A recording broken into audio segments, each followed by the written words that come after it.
Jamaah, oh jamaah, Alhamdulillah. Alhamdulillahirrabbilalamin, kembali lagi di Islam Itu Indah. Waktunya kita kembali membacakan pertanyaan-pertanyaan masuk di segmen Tanya Dong Ustadz. Kami semua tanya dong Ustadz. Oke, kita langsung aja membacakan pertanyaan yang tadi membuat Ustadz Maulana marah. Ya. Assalamualaikum Ustadz dari hamba Allah. Saya mau tanya, saya ini penjual nasi goreng. Setiap malam saya berjualan sampai jam 12 malam. Siangnya hasil rezeki jualan selalu saya pakai buat judi online. Solusinya untuk jauh dari judi online gimana Pak Ustadz? Tapi kadang kalau saya menang banyak nih Ustadz, saya sedekah. Bahkan saya bagi-bagi ke tetangga. Dengan harapan rezeki saya bertambah banyak Ustadz. Kan katanya setiap perbuatan dosa harus diiringi dengan perbuatan baik. Ini bagaimana Ustadz Maulana? Jangan pegang saya. Nggak Jangan ada. pegang saya. Yang megang siapa itu Ustadz, tangannya nyangkut di kursi. Silakan dijawab. Buat semuanya. Udah susah-susah cari uangnya. Dibawa ke yang haram.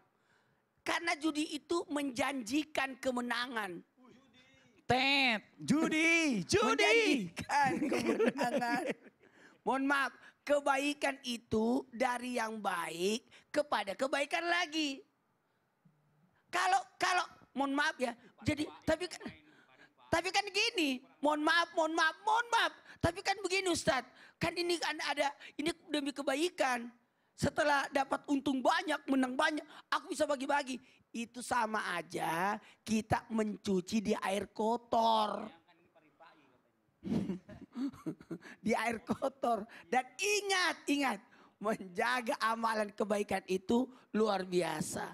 Jadi betul-betul harus ada sesuai syariatnya. Kemudian dilakukan dengan yang baik. Kemudian ini setengah mati.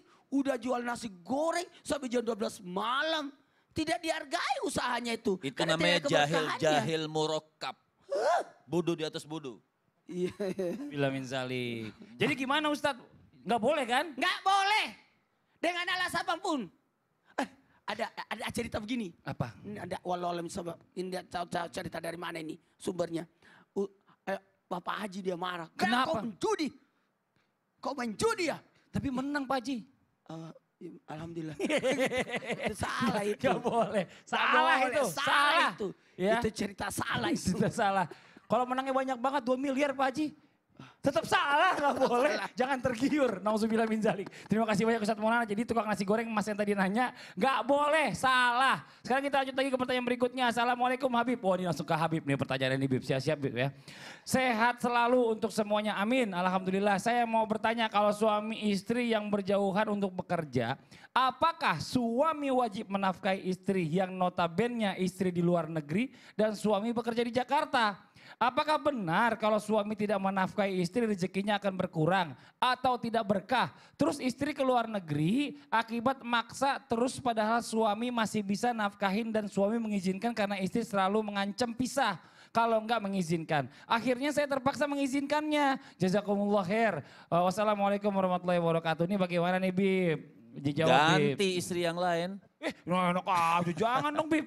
Ini barang antik ini, nggak ada lagi duanya yang begini. Artinya mau dijawab yang mana banyak banget ini. Iya. Artinya yang pertama apakah wajib? Artinya wajibkah seorang suami menafkahi istrinya ketika istrinya bekerja? Ini ada khilaf beberapa ulama. Ada yang mengatakan tidak wajib karena istrinya sudah kerja. Tapi intinya artinya seorang suami itu dia wajib menafkahi istrinya materi dan non materi. Materi seperti mahar, kemudian nafkah, non materi, mempergaulnya secara baik dan berhubungan. Itu materi dan non materi.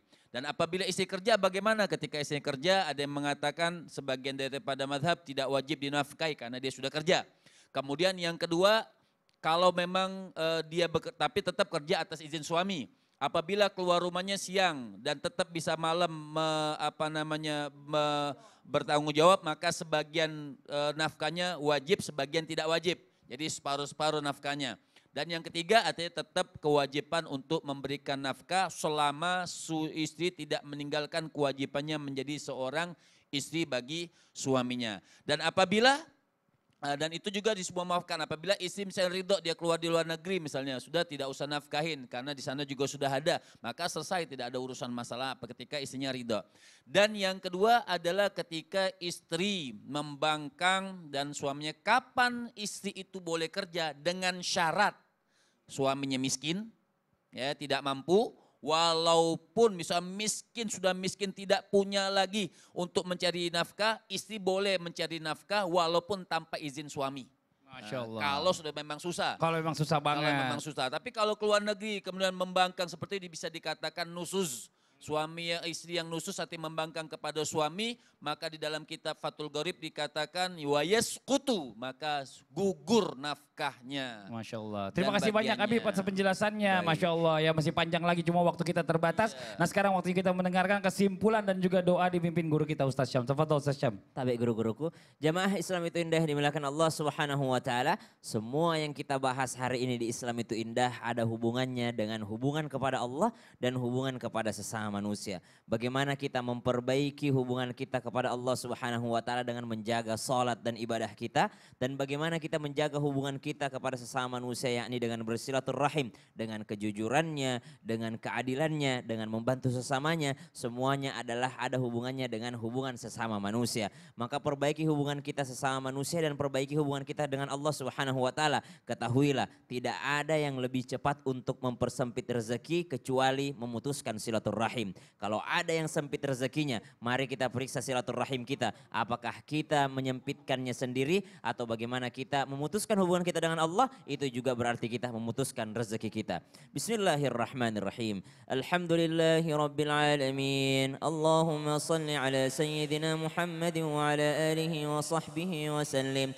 Allahumma bika asbahna wa bika amsayna wa bika nahya wa bika namut wa ilayka an-nushur. Ya Rabb, asbahna wa asbah al-mulku lillahi rabbil alamin. Allahumma inna nas'aluka khayra hadha al-yawm fatha wa nasrah wa nurah wa barakatah huda wa na'udzu bika min sharri ma fihi wa sharri ma ba'da. Wa sallallahu ala sayyidina Muhammadin walhamdulillahi rabbil alamin. Amin amin ya rabbal alamin. Masya Allah. Alhamdulillah demikianlah perjumpaan kita hari ini. Sekali lagi mohon maaf segala kekurangan. Wabillahi taufiq wal hidayah. Wassalamualaikum warahmatullahi wabarakatuh. Waalaikumsalam warahmatullahi wabarakatuh. Allahumma salli salatan kamilatan wa